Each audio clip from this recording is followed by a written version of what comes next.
Hello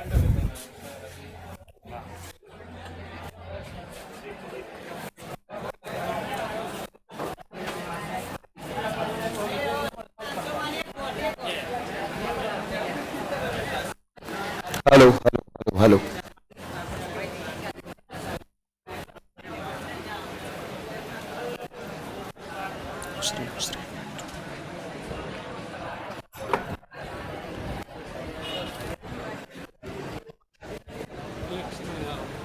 x का मान नहीं आ रहा।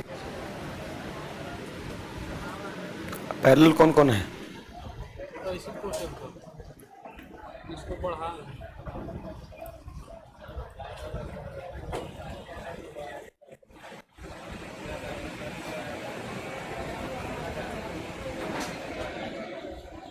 अब कुछ पैरेलल वगैरह नहीं दिया है? पहले ना दिया था इसी क्वेश्चन।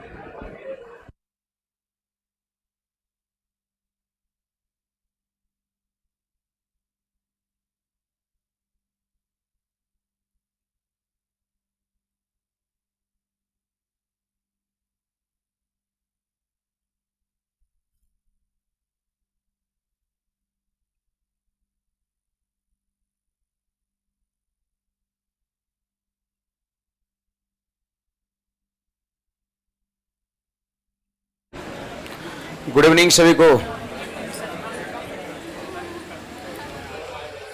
लाइव हैं।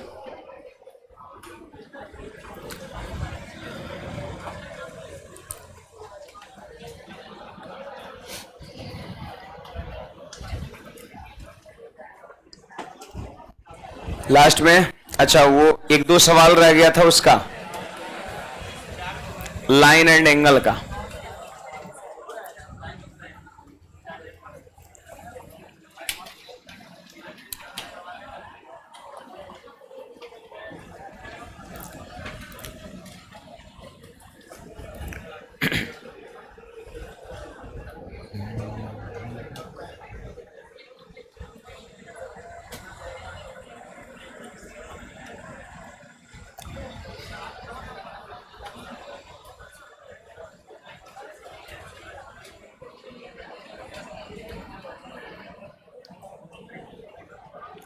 नेचर 2 से करना है ना?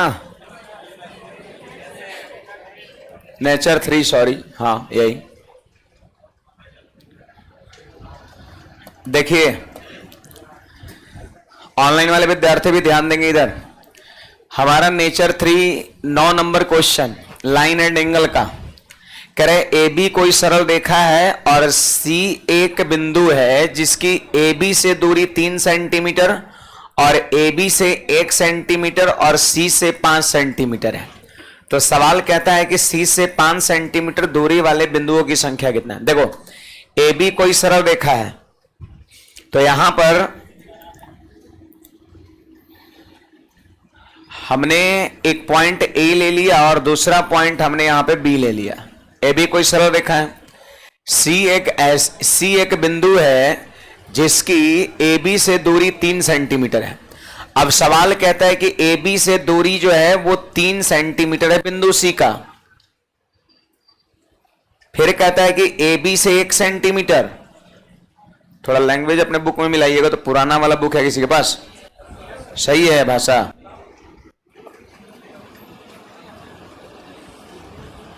सी एक बिंदु है जिसकी ए बी से दूरी 3 सेंटीमीटर है, ठीक है। फिर ए बी से 1 सेंटीमीटर और सी से, अच्छा सी से 5 सेंटीमीटर दूरी वाले बिंदुओं की संख्या कितना है? ठीक है, सही है ना। तो कह रहा है सी एक बिंदु है जिसकी ए बी से दूरी 3 सेंटीमीटर है। फिर कहता है ए बी से 1 सेंटीमीटर और सी से 5 सेंटीमीटर दूरी वाले बिंदुओं की संख्या कितना है आपसे पूछा जा रहा है। तो यहां पर आपको ऐसा पॉइंट पहचानना होगा, है ना। इस तरीके का पॉइंट आपको पहचानना है, सोचना है कहां कहां यह पॉइंट हो सकता है। तो देखो ए बी से 1 सेंटीमीटर और सी से 5 सेंटीमीटर। तो सी अगर हम ले लेंगे, सी एक बिंदु है, जो ए बी से दूरी 3 सेंटीमीटर है।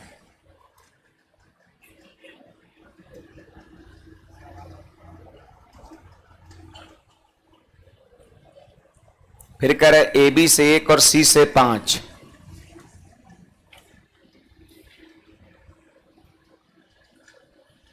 देखिए जी, यहां पर आप ले सकते हैं,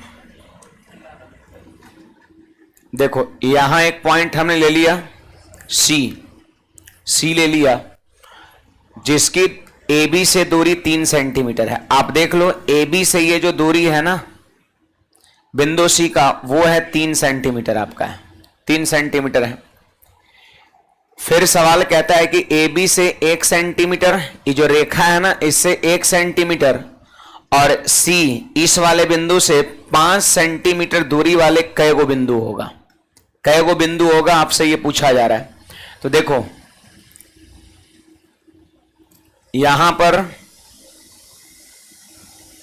और यहां पर 2 बिंदु होगा, 2 बिंदु यहां पर और यहां पे होगा। आप देखिए जिसका ए बी से दूरी कितना है 1 है, ए बी से दूरी 1 है,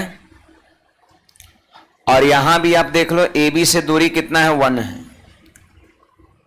और सी से दूरी कितना होना चाहिए 5 होना चाहिए, सी से दूरी 5 होना चाहिए। तो ये वाला दूरी आपका 5 हो जाएगा।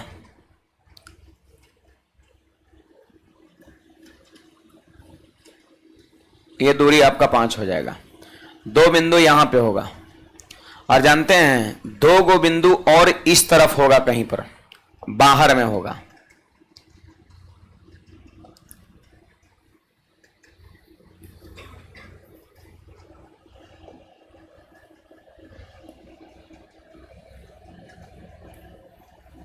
दो बिंदु इधर होगा कहीं पर,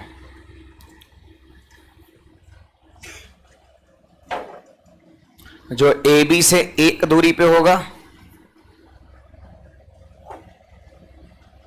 और सी से जो है ना वो आपका 5 दूरी पे आपका होगा, सी से 5 दूरी पे आपका होगा।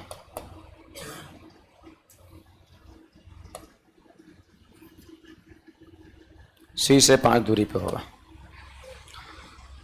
तो कुल मिलाकर के बिंदु की संख्या जो है आपका कितना हो जाएगा, 1 2 3 4 आपका हो जाएगा। 4 से ज्यादा संभव नहीं है ना, बुझाया तो कुछ नहीं है ना। देखो समझना है, अब देखो कहीं भी बिंदु हो सकता है। लैंग्वेज हमारा यही है कि ए बी एक सरल रेखा है और सी एक बिंदु है जिसकी ए बी से दूरी 3 सेंटीमीटर। तो हमने ए बी से 3 दूरी पर हमने एक बिंदु सी ले लिया। अब सी हम ऊपर भी ले सकते थे, नीचे भी ले सकते थे, कहीं भी एक बिंदु लेना है। हमने नीचे ले लिया, हमारी मर्जी, हम बना रहे तो है ना। अब देखिए इसके बाद सवाल कहता है कि वह बिंदु की संख्या कै गो है, जो ए बी से दूरी होगा 1 और सी से दूरी होगा कितना 5। तो ए बी सरल रेखा से दूरी होना चाहिए 1। तो देखो ए गो बिंदु जो है इसके इस तरफ होगा यहां पर, और उसके इस तरफ होगा, है ना, जो ए बी से 1 दूरी पे होगा। क्या 1 दूरी पर पॉसिबल है बिंदु? बोलिए यस और नो। ए बी से 1 दूरी पर पॉसिबल, 1 सेंटीमीटर की दूरी पर? कुछ नहीं बोल रहे हैं जी, बोलिए जबरदस्ती यस कम से कम, है ना। और जबरदस्ती क्या है, ये रेखा है तो रेखा से 1 सेंटीमीटर दूरी पर 2 बिंदु नहीं लिया जा सकता है, लिया जा सकता है ना।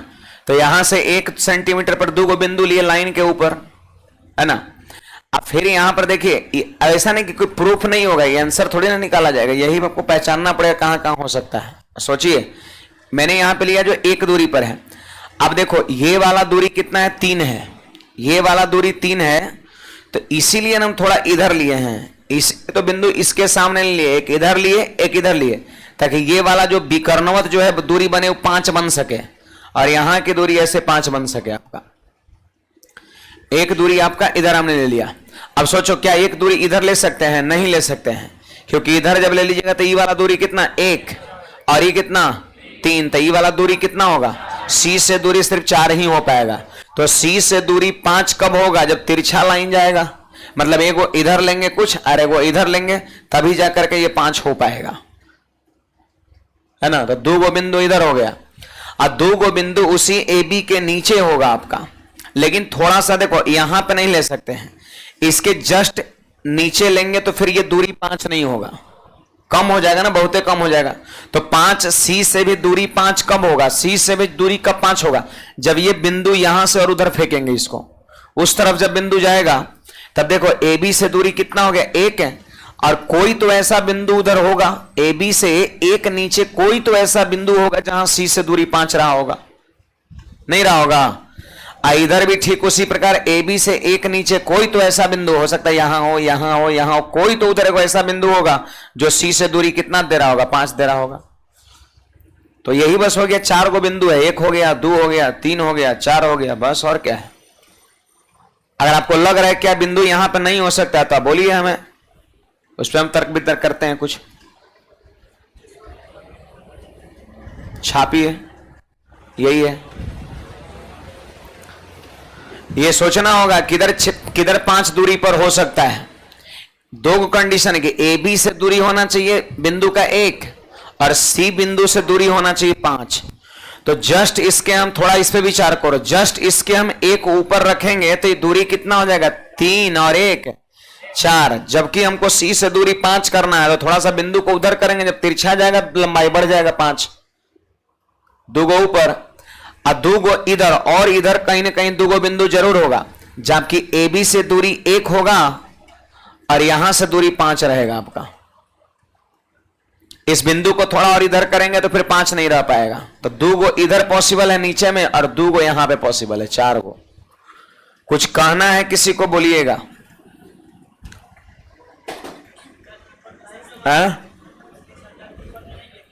कहां, जस्ट ऊपर में, यहां पर,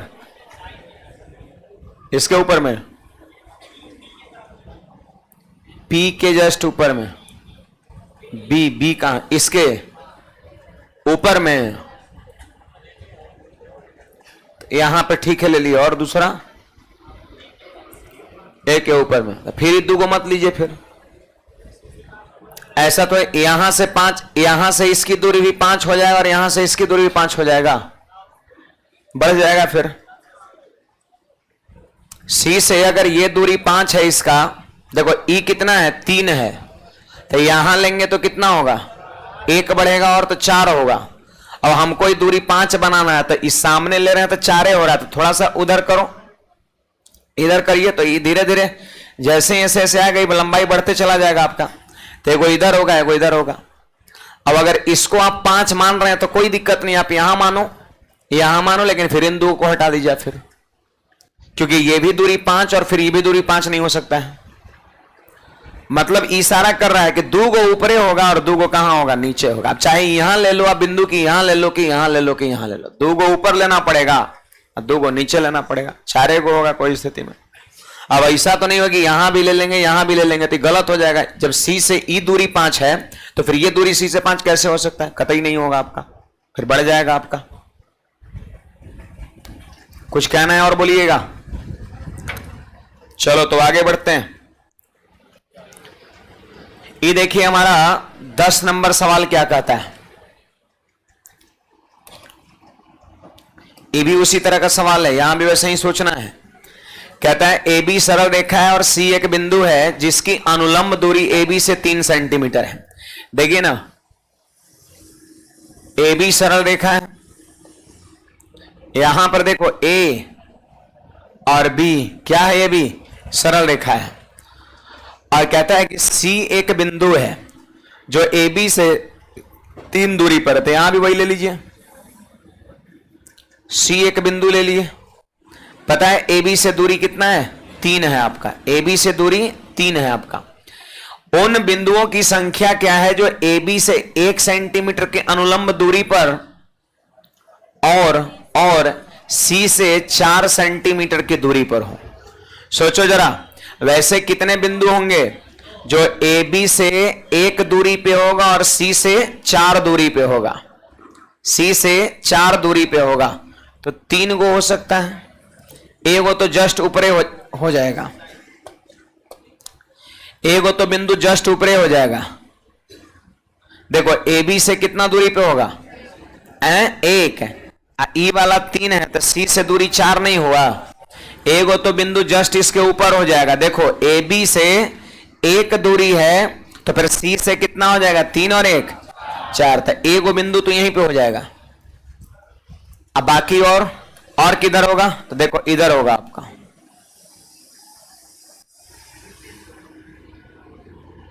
इधर होगा आपका। देखो ए बी से दूरी 1, ए बी से दूरी 1, ई वाला जो दूरी होगा वो 4 होगा, यहां से ई वाला जो दूरी होगा वो 4 आपका होगा। कुछ लोग सोच रहे हैं सर यहां पर इधर उधर क्या नहीं हो सकता है, तो जरा सोचो ई वाला कितना है, 4 है, पूरा कितना है 4, तो क्या ये सीधी रेखा जब ये 4 है तो क्या तिरछी रेखा, देखो ये दूरी भी 1 होना चाहिए, ए बी से दूरी 1 होना चाहिए, तो क्या ई कभी 4 हो सकता है। जब यहां से यहां तक की लंबाई 4 होगा तो यहां से यहां तक की लंबाई तिरछाई ज्यादा हो जाएगा, 4 से ज्यादा हो जाएगा। तो सवाल क्या कहता है, सवाल कहता है कि सी से 4 दूरी पर हो और ए बी से 1 दूरी पर हो, तो ऊपर सिर्फ एक बिंदु मात्र होगा, सिर्फ ये होगा। देखो ई 1 है ए बी से, यहां से 3 और 1 पूरा 4 हो गया। अब बाकी 2 और बिंदु होगा, एक इधर कहीं नीचे में होगा और एक इधर कहीं नीचे में होगा। देख लो ए बी से दूरी 1 होगा, इधर से कोई तो ऐसा है कोई बिंदु होगा, हो सकता है यहां हो यहां हो यहां हो, कहीं तो होगा जो 4 दूरी पर होगा आपका, तो एक इधर होगा एक आपका इधर होगा। अगर इस बिंदु को हमने यहां से दूरी 4 कह दिया तो ये वाले बिंदु का दूरी और बढ़ जाएगा, 4 ही नहीं रहेगा। अब अगर इधर करिएगा तो फिर 4 से घट जाएगा आपका। एगो बिंदु ई छोर पर होगा सी से 4 दूरी पर और एगो बिंदु उस तरफ होगा सी से 4 दूरी पर, और ऊपर से 1 1। अब यहां पर बिंदु की संख्या कितना है, 1 2 3। अगर चौथा आपको कहीं लग रहा है तो आप हमको बता सकते हैं, कहीं पे लग रहा है कि नहीं यहां पे नहीं हो सकता है तो आप पूछ सकते हैं, हम उसका तर्क देने को तैयार हैं।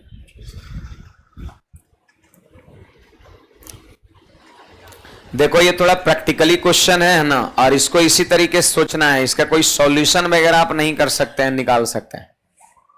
ये सोचना है कहां कहां पॉइंट हो सकता है। तो 4 से दूरी, सी से 4 दूरी पर एक इधर कहीं ना कहीं पॉइंट होगा और एक उधर कहीं ना कहीं पॉइंट होगा, है ना। और एक होगा देखो 3 एक होगा सबसे ऊपर में होगा। चौथा अगर कहीं आपके मन में चल रहा है तो बोल सकते हैं, बोलिए। ए और बी के ऊपर, मतलब बिंदु ए के ऊपर नाम कुछ लिख दे, क्या सब तो लिखा हुआ है। ये हो गया आपका पी हो गया, क्यू हो गया, आर हो गया, ए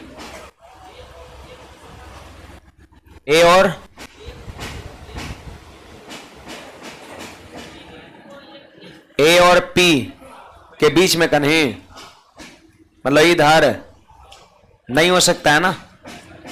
सी से दूरी 4 होगा, देखो ए बी से दूरी तो 1 लेना है, ए बी से तो 1 दूरी पर लेना है, और फिर कर सी से 4 दूरी पर हो, तो क्या ये 4 हो सकता है, नहीं होगा। क्यों नहीं होगा, क्योंकि देखो ये हो गया 90 डिग्री समकोण त्रिभुज।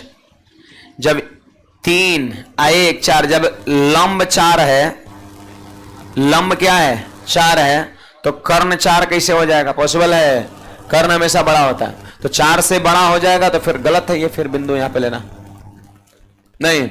ई वाला 4 बोल रहा है, देखो ना 3 1 4, जब ये लंब 4 है तो ये तो कर्ण हो गया, तो कर्ण हमेशा लंबाधार से बड़ा होता है, तो 4 से बड़ा हो जाएगा तो फिर ये होगा नहीं। तो जो मैंने लिख दिया ना 3 को वही होगा, चौथा कुछ नहीं हो सकता है, फाइनल बात। अब समझे, हाँ चलिए आगे बढ़ते हैं। तो थोड़ा प्रैक्टिकली क्वेश्चन है, आप सभी को ध्यान रखना है। आइए ना नेक्स्ट पे बढ़ते हैं। कहता है यदि एक सीधी रेखा L एक्स एक्सिस की धनात्मक दिशा से थीटा कोण बनाती है। अब कहता है कि L के लंबवत सीधी रेखा L1 के द्वारा y एक्सिस के साथ बनाया गया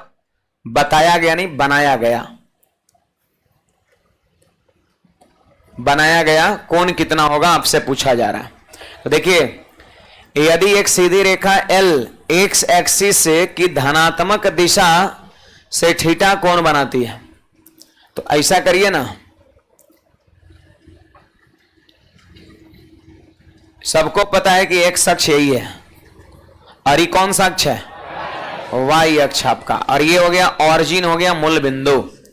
सवाल कहता है सीधी रेखा L है, सीधी रेखा का नाम L है जो एक्स एक्सिस की धनात्मक दिशा से थीटा कोण बनाती है, और थीटा का मान 90 डिग्री से क्या है, ज्यादा है, थीटा 90 से ज्यादा है।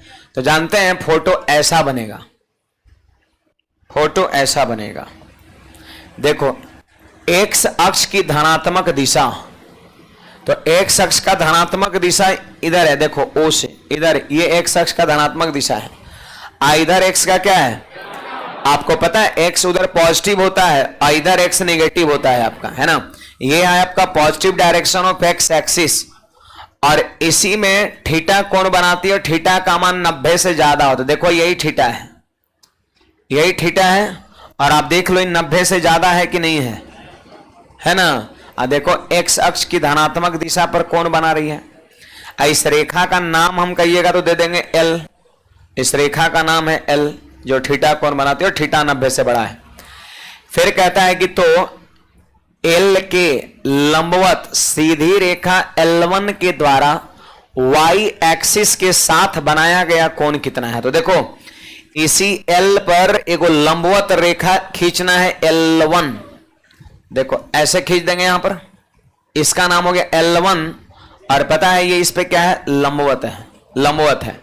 अब सवाल कहता है कि L1 इस L पर लंबवत खींचा जाता है, कहता है y अक्ष के साथ कितना कोण बनाती है। देखो E वाला कोण पूछता है, ये L1 है, L1 है, और ये कौन सा अक्ष है, y अक्ष है। तो कह रहा है L1 और y अक्ष एक दूसरे के बीच में कितना कोण बनाता है, आपसे पूछा जा रहा है।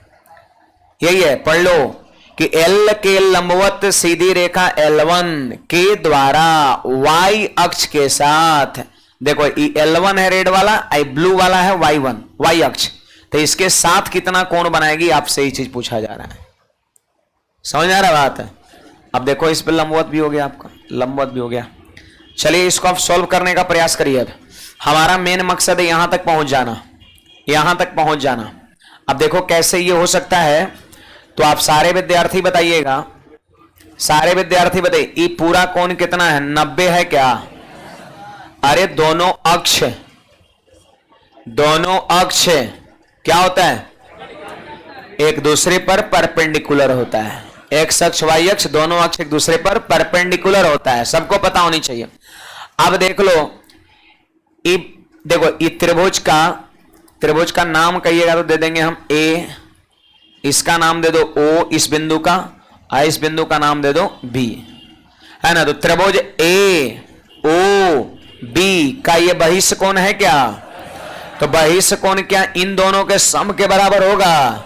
तो बोलिए E कितना, 90। तो क्या ये वाला नहीं लिख सकते हैं, देखो इन दोनों का सम कितना होगा, थीटा होगा, थीटा होगा। तो पता है ये कितना होगा, ये होगा थीटा माइनस 90 हो जाएगा आपका। इन दोनों का सम बहिष्ठ कोण थीटा, थीटा बहिष्ठ कोण जो होता है ना, इन दोनों का सम होता है। तो इन दोनों का सम यदि थीटा है, जिसमें ये 90 है, तो ये कितना होगा, थीटा माइनस 90। आप चाहे तो एक बार जोड़ के देखिए, आप इस वाले कोण को इस वाले कोण को जोड़ के देखिए, क्या थीटा आ रहा है। आप अंत कोण को जोड़ के देखिए, इन 90 और ये जुटेगा तो प्लस का 90 और माइनस का 90 कट जाएगा, थीटा आ जाएगा आपका। तो बहिष्ठ कोण क्या होता है, अंत समूह कोण के योगफल के बराबर होता है। अब सुनो, हमसे ये पूछ रहा है, ई वाला कोण पूछ रहा था, इसको हमने x डिग्री कह दिया, और यही x का मान पूछता है। तो आपको पता है त्रिभुज के तीनों कोण का योगफल कितना होता है। ये छोटू ट्रायंगल में चलिए, छोटू ट्रायंगल में चलिए, इसमें चलिए, त्रिभुज के तीनों कोण का योगफल 180 होता है। तो आइए, इस वाला कोण कितना है, थीटा माइनस 90 है। इस वाला कोण कितना है, 90 है, 90 है। इस वाला कोण क्या है, x है। अब बराबर 180 होगा कि नहीं होगा। अरे तीनों कोण को हम क्या किए, जोड़ दिए, इसको इसको इसको बराबर 180 कर दिए। किसी त्रिभुज के तीनों कोण का सम 180 होता है। बोलो प्लस का 90 माइनस का 90 कट जाएगा। तो सवाल कहता है x का मान कितना होगा, तो 180 और माइनस 180 को हम पाई कह सकते हैं, बताया था ना, 180 डिग्री को पाई रेडियन कहते हैं। अब थीटा उस तरफ चला गया तो x का मान pi minus theta, option number D हो जाएगा आपका।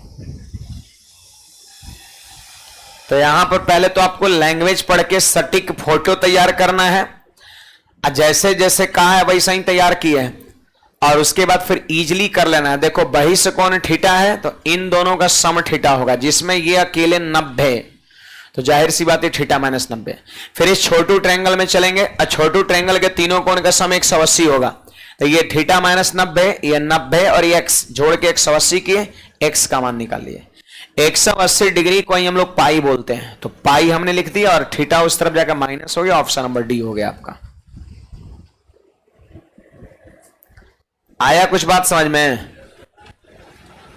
हाँ,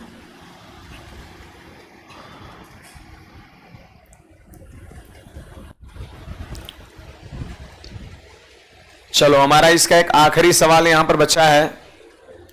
सवाल को जाकर के घर पे रिवाइज करना है, रिवीजन करना है।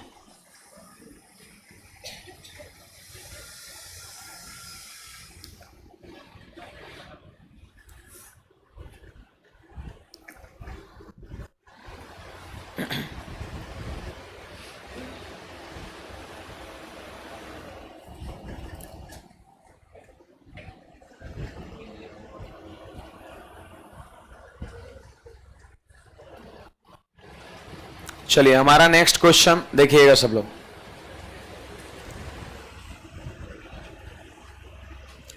बारह नंबर सवाल,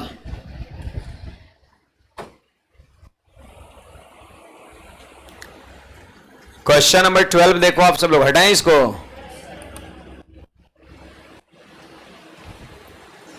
जल्दी छापिए, लाल पियर हरियर सजा रहे हैं कहा, जल्दी जल्दी छापना है तो।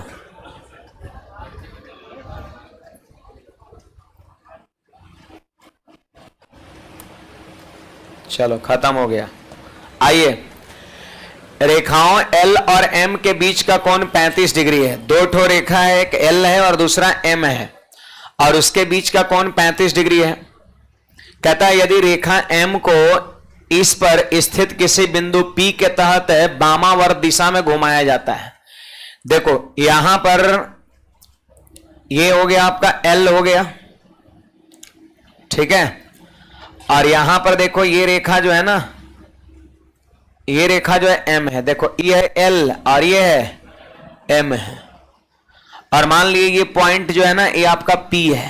क्या है ये? P है, और L और M के बीच का कोण कितना बन रहा है बोलो? 35 डिग्री केवल बन रहा है, 35 डिग्री केवल बन रहा है। सवाल कहता है कि एक रेखा L है, दूसरा M है, और उसके बीच का कोण 35। अब देखो 35 डिग्री बन रहा है तो 35 डिग्री दिखना भी चाहिए। अब ऐसा नहीं कोई ऐसे बना लेगा, ऐसे ऐसे कर लेगा, लग रहा है 90 जैसा लिखे हुए 35, तो ये कंफ्यूजन है ना, होगा ये कंफ्यूजन होगा।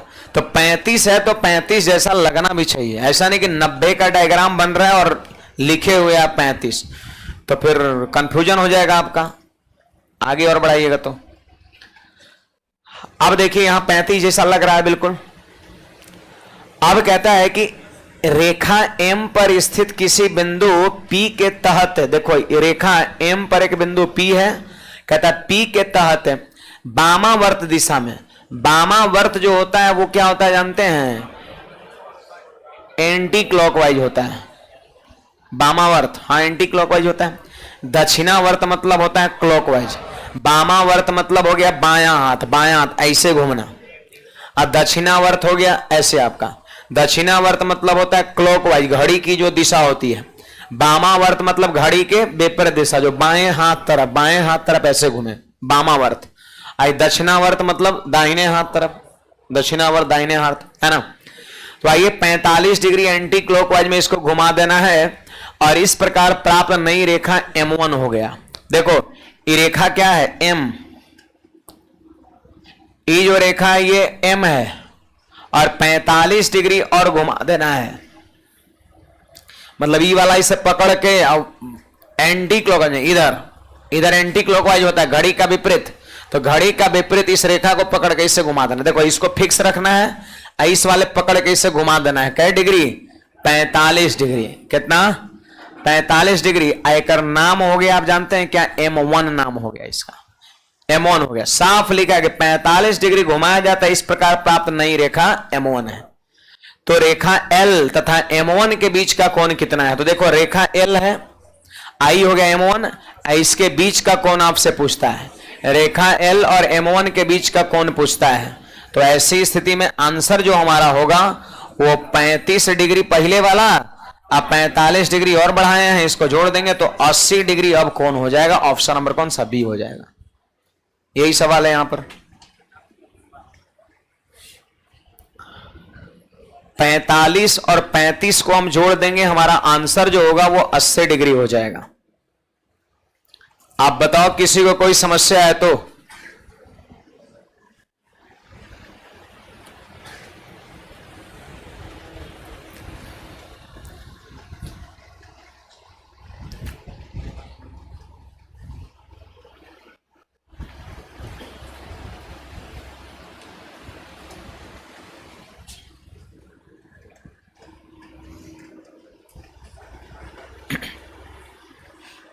बढ़े आगे, चलो आगे हम थ्योरी शुरू करेंगे ट्रायंगल का।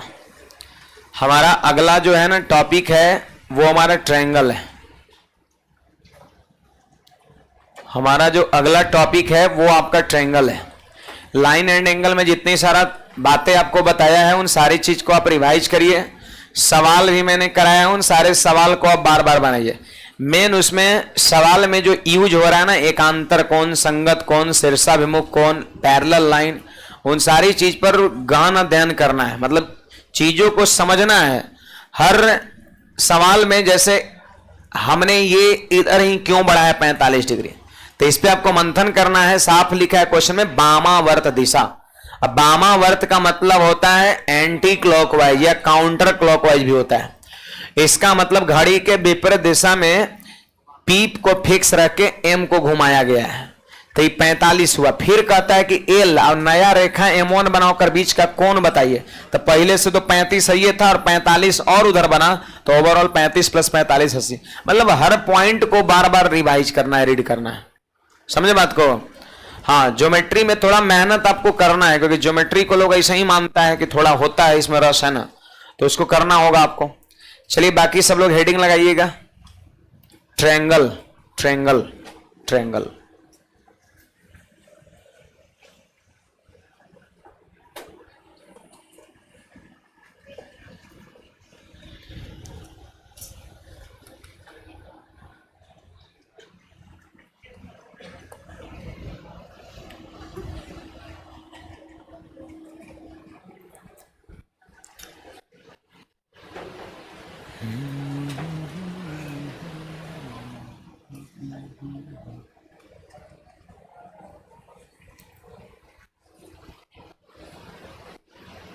Triangle, triangle, triangle.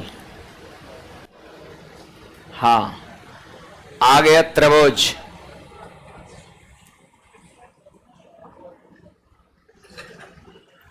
देखो बिल्कुल बेसिक बातें, छोटी सी बातें है ना।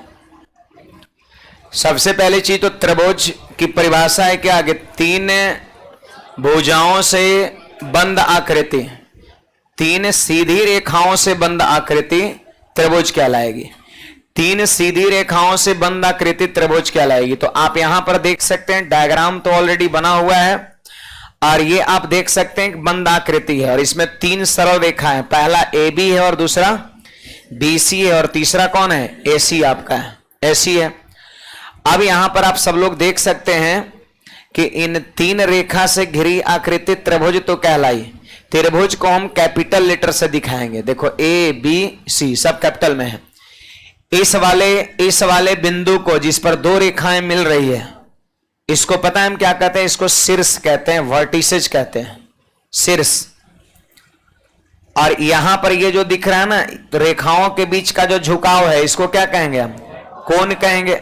एक को हमने अल्फा से दिखा दिया, दूसरे को बीटा से और तीसरे को थीटा से आपका। है ना। तो यहां पर हम कह सकते हैं, अच्छा ये जो अल्फा बीटा और थीटा है वो क्या है, इंटीरियर एंगल है कि नहीं, त्रिभुज के अंदर का कोण है तो वही इंटीरियर हो गया। इंटीरियर एंगल मतलब अंतः कोण, अंतः कोण, अंतः कोण। अब देखो इसमें कोई कहेगा कि त्रिभुज में भुजाएं कितनी होती है, तो आपका जवाब होगा 3 होता है। कोई कहेगा शीर्ष कितना होता है, वर्टिसेज कितना होता है, तो 3 होता है। इंटीरियर एंगल कैगो होता है, तो 3 गो होता है। एक्सटीरियर एंगल कैगो होगा, तो 3 ही गो आपका होगा।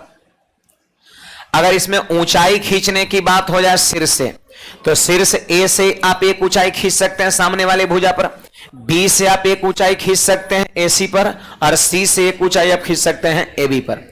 यानी अगर कोई पूछेगा त्रिभुज में ऊंचाई खींचना कितना गो संभव है, तो भी आपका 3 ही गो संभव है।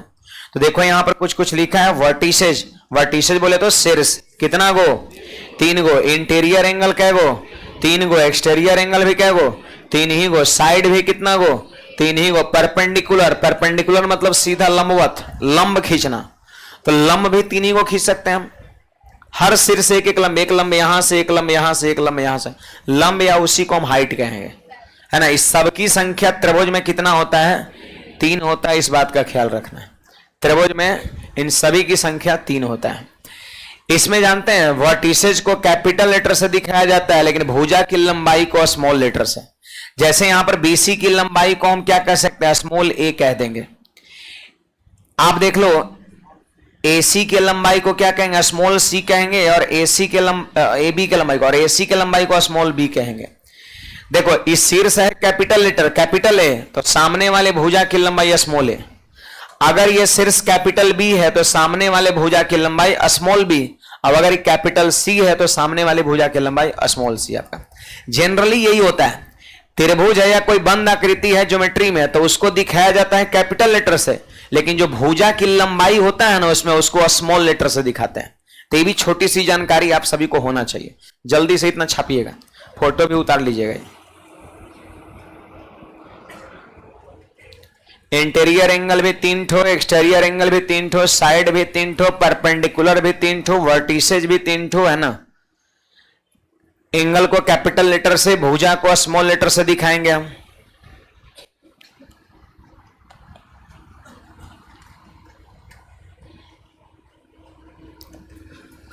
कोई कहेगा एक्सटीरियर एंगल, तो देखो बीसी को क्या करेंगे, इधर बाहर की ओर से बढ़ा देंगे, तो ये बाहर जो बन रहा है वो क्या एक्सटीरियर है। अब देखो सीए को इधर क्या करेंगे, ऐसे ऐसे ऐसे करके बढ़ा देंगे, तो बाहर जो बन रहा है वो क्या एक्सटीरियर है। फिर इसको एबी को इधर ऐसे बढ़ा देंगे, तो बाहर में जो बन रहा है वो क्या एक्सटीरियर है। तो एक्सटीरियर एंगल भी क्या गो होगा, 3 ही गो होगा। तो उसी फोटो में थोड़ा थोड़ा बढ़ा करके इसको भी दिखा दीजिएगा।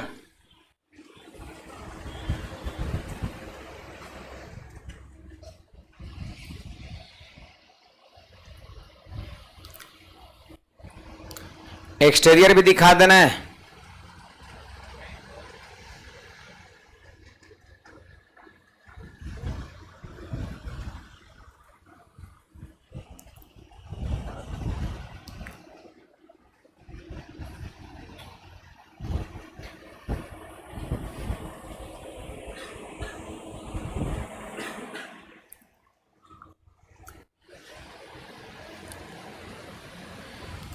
बड़े अभी देखो 5-6 दिन 7 दिन जो है, 1 सप्ताह अभी बुक का जरूरत नहीं है आपको। 1 सप्ताह बुक मत लेके आइएगा, फालतू का काय के लिए ढोइएगा, परेशानी होगा, है ना। आप सिर्फ कॉपी जिसमें चीजों को नोट करते वो सिर्फ लेकर के आना। लगभग 1 सप्ताह आपका कंटिन्यू लगातार। बढ़े आगे, चलो नेक्स्ट। इसके बाद और सारी बातें इसमें है, जैसे आप यहां पर देख सकते हैं। जैसे ये हमारा पहला अगला पॉइंट है, सम ऑफ इंटीरियर एंगल। ये मैंने पहले भी करा रखा है, क्या, सम ऑफ इंटीरियर एंगल। अभी आप देखें ना उसमें इंटीरियर एंगल कौन कौन था, अल्फा था, बीटा था, और क्या था, थीटा था। तो इन सभी का सम कितना होगा, 180 डिग्री आपका होगा। इन सभी का सम जो होता है 180 डिग्री होता है। अगर रेडियन की बात करें तो पाई होता है। याद रखना है, किसी त्रिभुज के तीनों अंतः कोण एकदम क्लियर यहां पे मेंशन है। इंटीरियर मतलब हो गया अंतः, अंतः कोण आपका कितना होगा, 180 डिग्री होगा। इस बात का ख्याल रखना है। अगर बात करते हैं एक्सटीरियर एंगल का, एक्सटीरियर एंगल का मतलब क्या हो जाएगा, बाह्य कोण हो गया। एक्सटीरियर एंगल मतलब हो गया बाह्य कोण, और बाह्य कोण कितना होता है 360 डिग्री होता है, या फिर रेडियन में बात करें तो 2 पाई रेडियन। 180 को पाई बोलते हैं तो 360 को कितना कहेंगे 2 पाई कहेंगे। कहोगे कैसे हो जाएगा 360? देखो ना, बड़ा सिंपल बात है, आप बताइए। ऐसे देखिए यहां पर समझिएगा, इस भुजा को बढ़ा दिए, इधर से इस भुजा को बढ़ा दिए, इधर से इस भुजा को बढ़ा दिए। आप बताइए ये पूरा इंटीरियर और एक्सटीरियर मिलके 180 होगा क्या? यहां भी इंटीरियर एक्सटीरियर मिलके 180, यहां भी इंटीरियर एक्सटीरियर मिलके 180। तो देखो इंटीरियर एक्सटीरियर टोटल लो, 180 180 360 और 180 540 हो गया, 540 हो गया ये पूरा। क्योंकि एक रेखा, एक सरल रेखा पर कोण 180 बनता है। EV 180, EV 180 तीनों मिला के 540 हो गया। अब 540 में ये वाला कोण, ये वाला कोण और ये वाला कोण इंटीरियर है कि नहीं है? अरे ई वाला कोण, ई वाला कोण, ई वाला क्या इंटीरियर। तीनों इंटीरियर को आप घटा दीजिए, कितना होता है तीनों इंटीरियर? 180 होता है। अगर पूरा में से ये तीनों इंटीरियर घटा देंगे तो जो बच गया वो क्या हो जाएगा? एक्सटीरियर का हिस्सा हो जाएगा।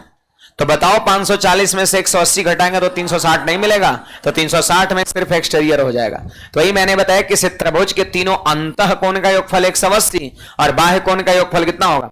360 डिग्री होगा। तो याद रखना है, त्रिभुज में 3 गो अंतः कोण, 3 गो बाह्य कोण। अंतः कोण का सम 180, बाह्य कोण का सम 360। अगला हमारा पॉइंट है कि सबसे छोटा पॉलीगोन कौन होता है? तो आपका जवाब होगा त्रिभुज। सबसे छोटा बहुभुज कौन होता है? त्रिभुज होता है। देखो बहुभुज का मतलब होता है सरल रेखाओं से घिरी आकृति को बहुभुज कहते हैं। अब आप बताइए कि 3 गो सरल रेखा से आकृति एक घिर सकता है, सबसे कम से कम 3 गो रेखा से एक बंद आकृति बन सकता है। तो इसलिए सबसे छोटा पॉलीगोन इसी को कहा जाता है, त्रिभुज को। आप हमको बताइए क्या 3 रेखा से भी कम रेखा से आप आकृति, बंद आकृति खींच सकते हैं, बना सकते हैं? क्लोज फिगर बना सकते हैं जिसमें रेखा 3 से भी कम हो? 2 गो से बनाने को सोचे लेकिन फिर ये वाला खुले रह गया एक छोर। एक क्लोज फिगर बनाने के लिए कम से कम 3 सरल रेखा होना ही चाहिए। क्या लगता है आपको? एक बंद आकृति बनाने के लिए कम से कम 3 सरल रेखा होना ही चाहिए। 3 से कम सरल रेखा से आप बंद आकृति नहीं बना सकते। अगर बना सकते तो बोलिए हमको। फिर छोटा पॉलीगोन फिर 3 भुजा वाला त्रिभुज नहीं होगा। फिर जो आप बनाइएगा 2 भुजा 1 भुजा वाला वो फिर हो जाएगा। तो ऐसा नहीं होता है। कम से कम बंद आकृति के लिए 3 भुजा चाहिए ही चाहिए। तो सबसे छोटा पॉलीगोन किसको कहते हैं? त्रिभुज को कहते हैं। सबसे छोटा पॉलीगोन कोई कहेगा तो आपका जवाब हो जाएगा त्रिभुज। सबसे बड़ा पॉलीगोन मतलब हो गया अनंत भुजा वाला। नहीं, 4 भुजा से गिर गया तो चतुर्भुज, 5 भुजा से गिर गया तो पंचभुज, 6 भुजा से गिर गया षष्ठभुज। ऐसा अनंत भुजा वाला हो सकता है। तो सबसे बड़ा पॉलीगोन आपसे नहीं पूछेगा, छोटा पॉलीगोन का पूछेगा। आंसर हम त्रिभुज करेंगे। कुछ कहना है इसमें किसी को? बोलिएगा, बोलिए, तनी तेज बोलिए ना जी। एक भुजा दोनों तरफ नहीं, कोई एक ही साइड ना बैठाइए, बढ़ाइएगा। बहिष्कोण जैसे लिखना है, हम इस तरफ वामावर्त दिशा में बढ़ा रहे हैं, एंटी क्लॉकवाइज। इसको इधर बढ़ा दिए तो ये उधर जाएगा, फिर ये इधर जाएगा। बहिष्कोण ऐसे इधर भी बढ़ाएंगे तो क्या होगा? ये बहिष्कोण ही होगा, इधर से भी बहिष्कोण ही होगा। लेकिन फिर जब इधर बढ़ाएंगे तो फिर इधर बढ़ाना पड़ेगा, फिर इधर बढ़ाना पड़ेगा आपको, कोई एक डायरेक्शन में। हाँ भाई, उधर से बोलिए। हो गया? चलो आगे बढ़ते हैं। अब हम यहां पर देखेंगे types of triangle. Types of triangle, त्रिभुज के प्रकार। Types of triangle. देखिए त्रिभुज को 2 बेस पर बांटा गया है। एक तो बांटा गया आपका बेस्ड ऑन एंगल और दूसरा बांटा गया बेस्ड ऑन साइड। अगर बेस्ड ऑन एंगल की बात करें तो 3 पार्ट में बांटा गया है। न्यून कोण त्रिभुज, समकोण त्रिभुज और अधिक कोण त्रिभुज। और बेस्ड ऑन साइड की बात करें तो आपका समबाहु, समद्विबाहु और विषमबाहु आपका है ना। तो फिलहाल हम 6 को पढ़ेंगे, लेकिन बारी बारी से। यहां पर टाइप्स ऑफ ट्रायंगल में बेस्ड ऑन एंगल जितने भी त्रिभुज है, कोण के आधार पर जितने भी त्रिभुज बेस्ट हैं, हम उसकी चर्चा पहले कर रहे हैं। बेस्ड ऑन एंगल लगा लीजिएगा, लिख लीजिएगा।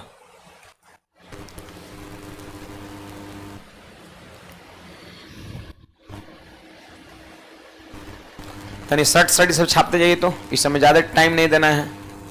बेस्ड ऑन एंगल, कोण के आधार पर। पहला नंबर कौन त्रिभुज है, पढ़ो, न्यून कोण त्रिभुज। अंग्रेजी में कहते हैं एक्यूट एंगल ट्रायंगल। आप एक्यूट एंगल पढ़े थे ना, क्या पढ़े थे, 90 डिग्री से छोटा को एक्यूट एंगल कहते हैं। तो यहां पर देखो, each angle less than 90, each angle less than 90, each बोले तो प्रत्येक, प्रत्येक कोण 90 से छोटा। जो त्रिभुज का तीनों कोण 90 से छोटा हो गया वो कहलाएगा न्यून कोण त्रिभुज। जल्दी जल्दी इसको नोट करिए, छोट छोट फिगर बनाइएगा, फिगर ज्यादा कॉपी मत बर्बाद करिए, पेज छोट छोट। हमारा क्या है, हमारा तो बर्बाद नहीं होता है ना, कितना बड़ा बना दे।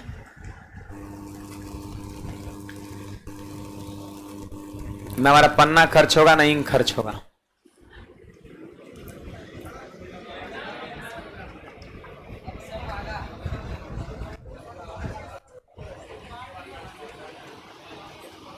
एक बार हमने खर्च कर दिया है, लिख लिए। चलो ऊपर करते हैं। न्यून कोण त्रिभुज तो पता ही चल गया होगा, क्या लिखा है, ईच एंगल लेस देन 90, यही इसका डिफिनेशन है। प्रत्येक कोण 90 से, तीनों कोण 90 से छोट होगा, न्यून कोण त्रिभुज उसका नाम होगा। अगला लिखिए, सट सट एकदम दूसरा। दूसरा में यहां पर one angle equal to 90 degree. समकोण त्रिभुज को बोलते हैं right angle triangle, right angle triangle. इसमें क्या होता है, एक कोण 90 डिग्री एडजस्ट होता है।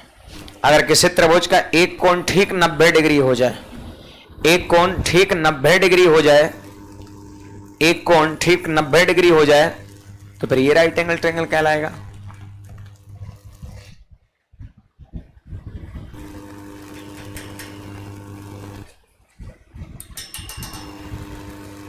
बड़े, हाँ फोटो छोट छोट बना लेना है।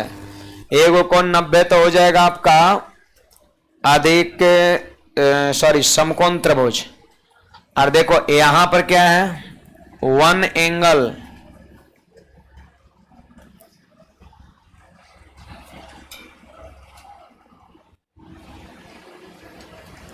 One angle greater than 90 degree. हाँ, अगर एगो कोण 90 से ज्यादा हो गया, कोई ऐसा त्रिभुज जेकर एगो कोण 90 से ज्यादा, 91 degree, 95 degree, 100 degree, 150 degree, 125 degree, है ना, उसी को क्या कहते हैं, अधिक कोण त्रिभुज, ऑब्ट्यूज एंगल ट्रायंगल। ये जो एंगल बी दिख रहा है ना, ये 90 से ज्यादा है, 90 प्लस है। किसी त्रिभुज का एक कोण 90 से ज्यादा हो जाएगा,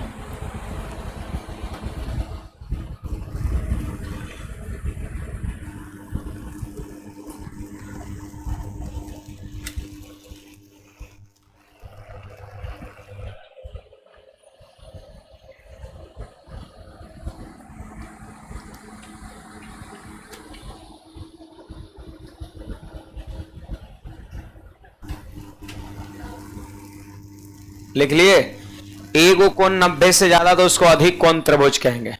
चलो यहां पर अगला हमारा बेस्ड ऑन साइड। साइड बोले तो भुजा के आधार पर त्रिभुज का टाइप है।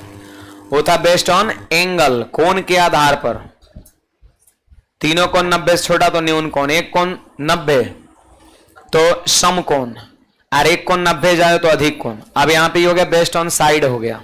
नोट करिएगा, नोट करते जाइए, बेस्ड ऑन साइड। इस समय टाइम ज्यादा नहीं देना है। हाँ, जब इसका प्रॉपर्टी हम पढ़ेंगे तो उसको समझना है बारीकी से। बेस्ड ऑन साइड,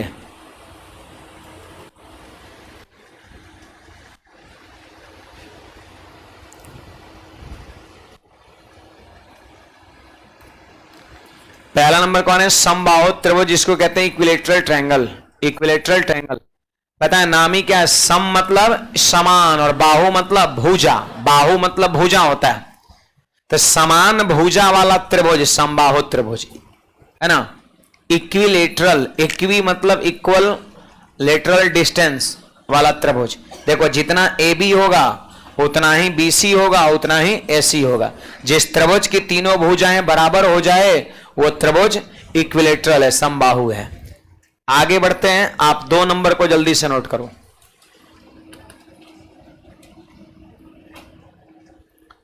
2 नंबर को आप सब लोग नोट करिए। समद्विबाहु त्रिभुज, समद्विबाहु त्रिभुज, समद्विबाहु इसको बोलते हैं हम लोग आइसोसेलेस ट्रायंगल बोलते हैं। सम मतलब समान, द्वि मतलब दो, बाहु मतलब भुजा, समान दो भुजा वाला त्रिभुज समद्विबाहु त्रिभुज हो गया। समद्विबाहु त्रिभुज हो गया।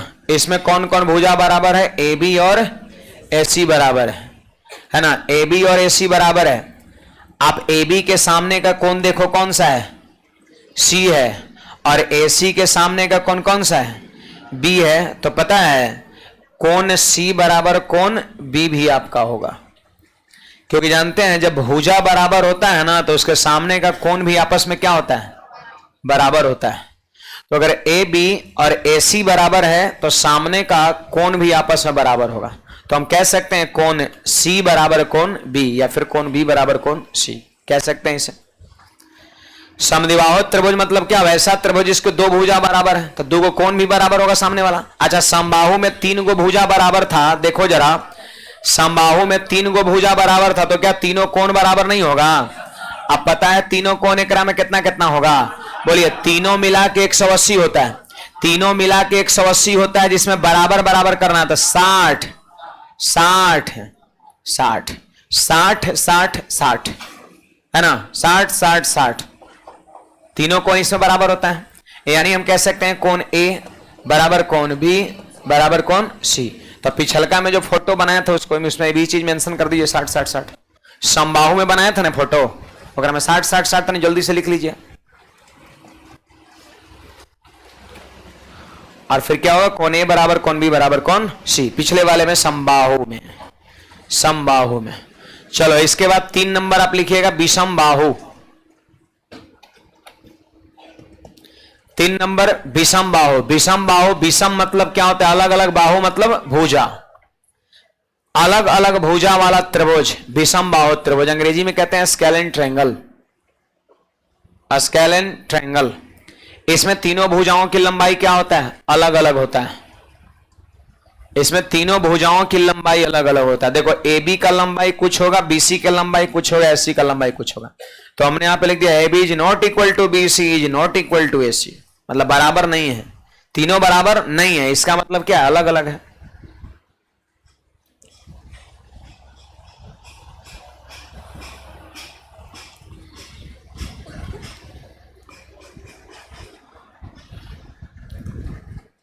तो बाकी जो है ना, इतना नोट कर लिए। आज की सेवा हम यही समाप्त करेंगे, है ना। और यहां से आगे वापस मिलेंगे हम अगले क्लास में। गर्ल्स लोग इधर से पहले निकलेगी, इधर से आप लोग निकल सकते हैं।